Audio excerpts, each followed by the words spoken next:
It is, I say it's fraud. It's fraudulent. All the money that's collected, they're setting up these programs. We said from the beginning, it was all about him not having to use or wanting to use police. This is what they want. This vehicle is still $55,000 less than yours. So again, I'm going to ask you the same question. Okay, Tessa, we'll just stop you right there. We get it. We understand that your station has this severe right-wing effort underway. We get that. But you also, you guys are dragging this thing out and also not including all the facts. A vehicle that was purchased in 2023 is not the same price as 2025, right? You have to understand that reality. When you look at, I'm talking, you can listen to, let me talk, please. We heard your question. You've asked the same idiotic question now for 3 months. We understand that when you look at a base price for SUVs, base price of SUVs now are, as you know, between $90,000 and $100,000. You're talking about a police vehicle with police equipment on it added on top of that vehicle.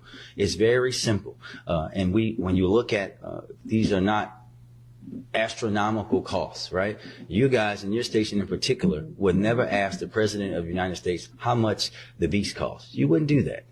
You would never do that. This is ridiculous. Let it go. Next question. Governor Moore as well.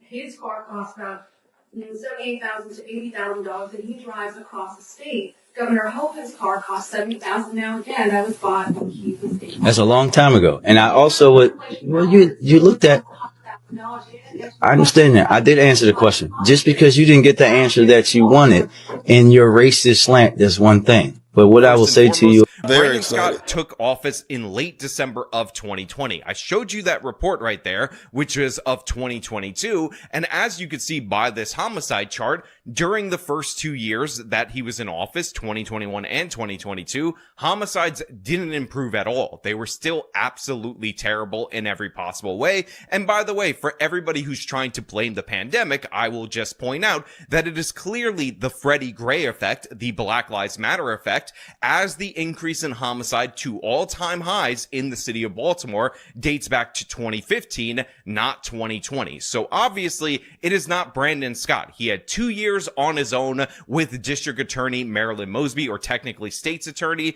and obviously Mosby being awful at her job, focusing on getting criminals out of prison, not clearing any homicides, treating criminals like they're innocent Beba Angel Aladdins just trying to feed their starving families, did not actually get undone by Brandon Scott. But as you can see right there, 2023 is the year of change. This is when Ivan Bates took office. And again, Ivan Bates ran on a very simple program. He was going to restore the trust of the public in the state's attorney's office. He was going to hire experienced litigators that know how to prosecute crimes, not create departments for freeing criminals. By the way, many of the people that Mosby declared innocent and freed actually went on to hurt and or kill people in the short time after that. But he also decided that he was going to do something that I've been advocating for years. I never thought it would be implemented in a place like Baltimore and it would work this well. But guess what? It absolutely did, which was target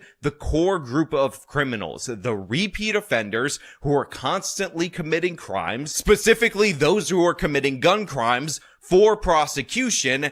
And the homicide rates have dropped so significantly in Baltimore, you are going to be blown away by the numbers. The beginning of Ivan Bates' term, Office of State's Attorney, he made it clear, and enough is enough. Criminals in Baltimore would be the target. Well, if you're breaking the law, you're going to walk around for legal handguns on the streets, bring your toothbrush with you, because we're going to send you to jail. All right. Ivan Bates. Now, he's a hunker. Okay. Yes, he is. Yes, he is. He's a hard leg. He got beans and weenies. Absolutely. He got bratwurst. Right. He is currently the state's attorney, and who we are talking about, that is our mayor, Brandon Scott, has been getting all the fanfare from the left. He is a leftist, all right, and he is trying to take credit for this, but it's the wrong way. Baltimore City State's Attorney Ivan Bates is now cutting ties with Mayor Brandon Scott's Office of Neighborhood Safety and Engagement, also called MONSE, because the mayor's office may be corrupt. ineffective, and hiding what actually goes on inside these programs. Bates says he will no longer share data, coordinate programs, or rely on the mayor's public safety office for anything. All right. CBS reports he cited a veil of secrecy and a lack of transparency in how the mayor's office is handling violence prevention money, communication, and oversight. Sound familiar, Shelley? It really does. It really does. Remember when Mayor Scott first was elected and put into office, he came up with this program. We talked about it. We went through it on our show. We went through it kind of almost page by page, if you will. Mm-hmm. And this program is a farce. It is a facade. It is fake. I say it's fraud. It's fraudulent. All the money that's collected, they're setting up these programs. We said from the beginning, it was all about him not having to use or wanting to use the police. This is what they want. This is another way to defund the police, if you will. Mm-hmm. Or you take away their powers to do anything, then effectively they are defunded. They might be getting a paycheck, but effectively they're defunded. And that's what Mayor Scott has done. Ivan Bates is saying, oh no, like you said, bring your toothbrush. We love that here in Maryland, hearing him say that, right? Bring it to, but he has been prosecuting the violent offenders, which is why we can give credit to, thankfully, there has been a significant reduction in homicides and non-fatal shooters in Baltimore. I know we have more to go, thankfully, but I'm thanking him for the ones that are there that we've gotten so far. Ivan Bates is a man's man. He has bratwurst and some weenies. So therefore, I mean, I don't know that personally, but I'm just yeah, I mean, you're talking like you know it personally. What's going on here? I mean, Nicole, what's the real story? What's the real story, Charles? Right. Anyway, this is the chief prosecutor of Nicole, this is the chief prosecutor of an entire city saying he can't trust the mayor's own public safety shop. You can't make this stuff up. Well, he shouldn't. So here's the thing, that one of the things that I absolutely love about some states' attorneys, they take their job serious. They don't feel like they're political appointees, so I have to dance to their music. They're saying, I'm here to serve the people, so I'm going to do what it takes to make sure this community is safe, especially those with political aspirations. Because, I'm not saying that, I'm a very political person. I have my ear to the ground, but Mayor Bates sounds much, much better than State's Attorney Bates, at least in some ears. If this man is truly what he's purporting to be, this may be the turn that Baltimore has been looking for. Someone who sees crime as a hindrance to good communities and safer schools, smarter children, in a growing community. So you don't have people fleeing from Baltimore to counties that surround it. People will actually want to live in Baltimore because it's safer. So I'm looking forward to seeing more from him. I'm looking forward to hearing more from him before he puts his name on a ballot. I'm very interested in what his take in some of the other community programs that Baltimore has. What does that going to look like? When you talk about prosecuting high-level crime, where does he fall on prosecuting all crime, not just high-level crime? Because crime is crime.